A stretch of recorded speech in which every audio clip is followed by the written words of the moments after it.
So today, Madam Chair and members of council and those who are present, we are here to recognize Antonio Brown in honor of his work in the community.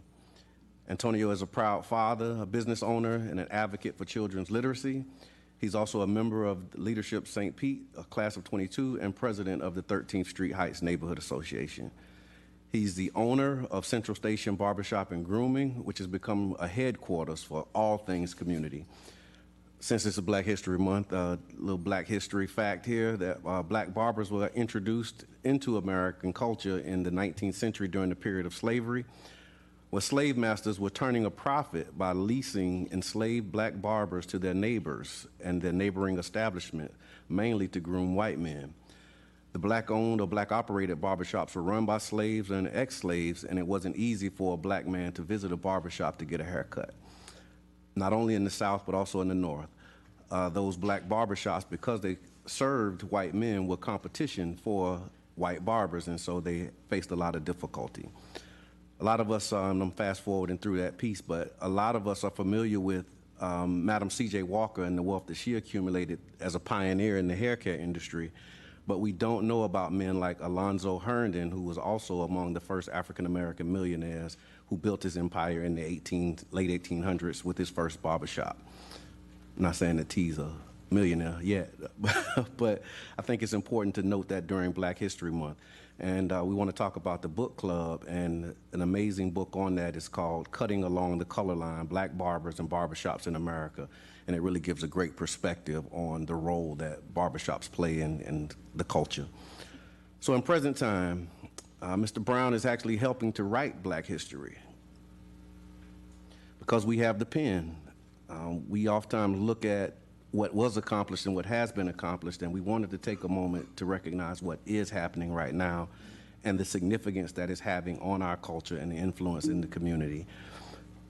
Mr. Brown created and established the Barbershop Book Club in 2015, which has helped to create an increase in literacy rates in our community for those who have participated in the program. The program provides a safe space for children to read along with encouragement, edification, and guidance needed to excel in life. This program has had a positive impact on children by increasing their reading scores, increasing their self-confidence, creating intentional interactions with positive male role models.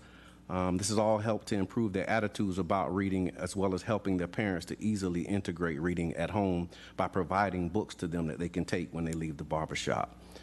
He's actively reaching out to other barbers to get them to sign on to a pledge and an oath to literacy to maintain the data for future funds and donations.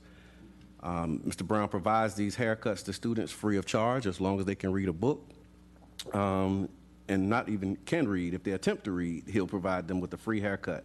And once they've completed the book, the money that would usually go to his business actually goes into a payment into an account that he's helping them to set up through another partnership that he has, so that he's also teaching financial literacy as well.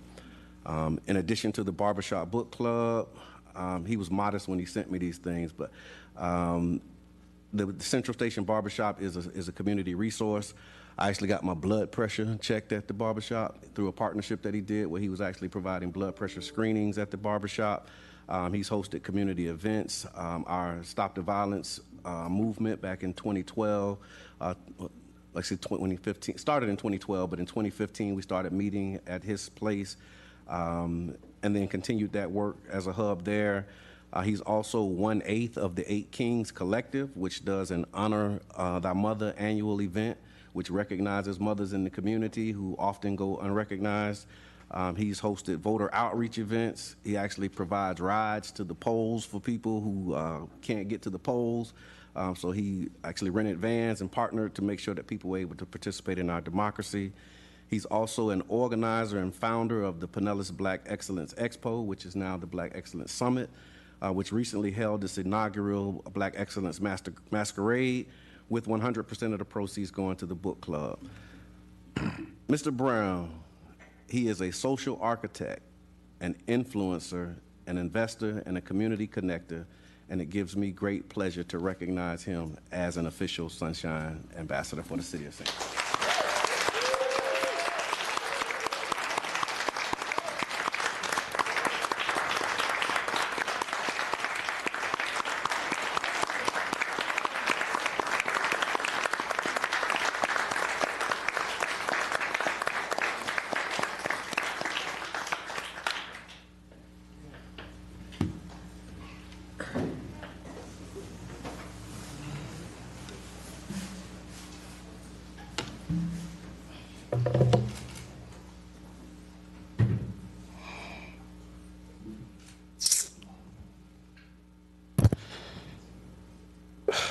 It's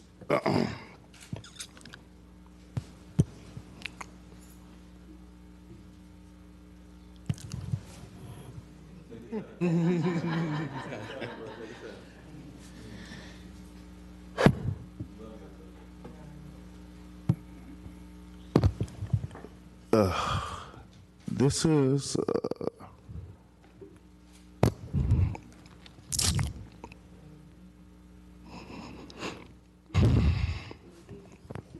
You got this. You got this.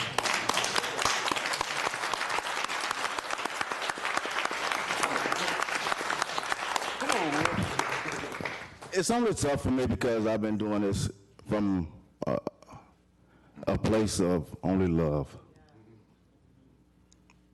You know,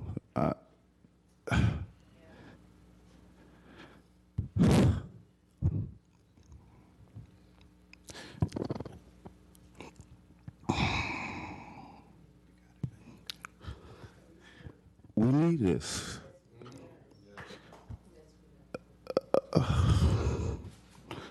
When I started this,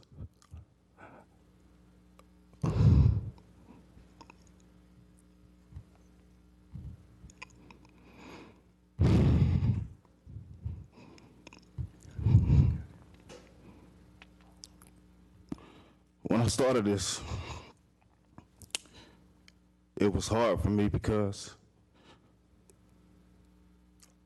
it was a crisis that I knew had to be addressed. We as black men don't get taken serious when it comes to our ideas, our innovation, our vision. And I kept going regardless of anybody's doubt or belief in it.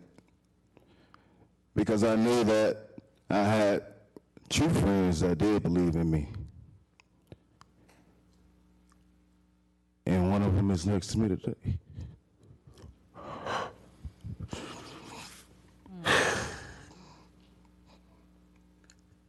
This is what I try to instill in our young boys through literacy, because a lot of times at home they don't get the value of education. So from someone who has been in the community and knows the struggle it takes to raise these children, as a father myself, because it was hard for me, because I didn't have an example or a role model to help give me the blueprint to do it. But I knew that from behind the barber chair, I saw kids every day that I could influence, that I could talk to, that I could show their parents that they could actually do this at home too.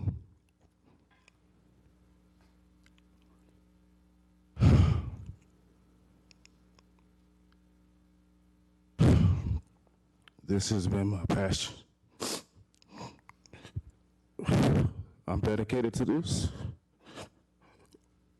And I hope that you guys get behind me and will support me and help me get other barbershops to do the same thing that I'm doing in our community, in our inner cities, because our young black boys need black, role models that look like them,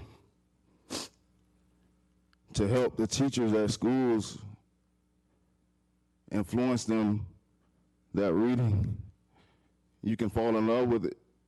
You can travel the world with it. You can get through any time, like I did, by just opening the book.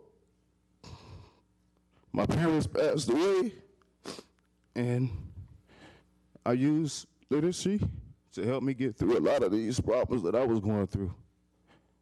And I know that these children, if they dive into these books like I did, it'll help them as well. So I want to thank everybody today. I want to thank Brother Joy. I want to thank your boy, Reno, my son, my brother Rocky, my core group of brothers that I confide in and talk to about my dreams. And I hope that they can dream big just like I do, because that's all I do is try to dream big and try to help these children dream bigger through literacy and from behind a barber chair. And I know that we can help millions of children with this program. Millions. Thank you for today.